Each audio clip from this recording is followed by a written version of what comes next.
બનાસકાંઠા જિલ્લામાં છેલ્લા એક સપ્તાહથી ડીઝલની અછત સર્જાતા વાહન ચાલકોની સાથે હવે ખેડૂતો પણ પરેશાન બન્યા છે. જેમાં હવે લોકોએ પેટ્રોલ પંપ પર ડીઝલ માટે લાંબી કતારોમાં ઊભા રહેવા મજબૂર બન્યા છે. જેમાં શનિવારના રોજ દિયોદર શહેર અને ગ્રામીણ વિસ્તારમાં ડીઝલ ના મળતા વાહન ચાલકો પરેશાન બન્યા હતા. તેમાં કેટલાક સાધનો અટવાયા હતા, પણ વહેલી સવારથી વાહન ચાલકો અને ખેડૂતો ડીઝલ લેવા માટે પહોંચ્યા હતા. જેમાં પેટ્રોલ પંપ પર ડીઝલ ના હોવાથી ડીઝલનો જથ્થો ક્યારે આવશે તેની રાહ જોઈને ખેડૂતો સાથે વાહન ચાલકો પણ જોડાયા હતા.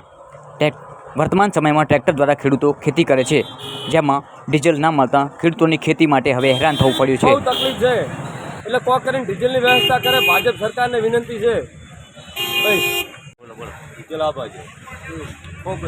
ડીઝલ ને હાલો તો ખેતી થઈ શકે એમ નથી. હાલ અમારે ખૂબ પરિસ્થિતિ ખરાબ છે. અત્યારે બરોબર વાવેતરનો ટાઈમ આવ્યો અને ડીઝલ મળતું નથી, હાથી શેડાય એમ નથી. અને સરકાર જો મહેરબાની કરીને જો ડીઝલ મને હાલે તો અમે ખેતી કરી કામ છે ને કે તારી ભીખમાં જે અમારું પૂરું થાય એમ નથી.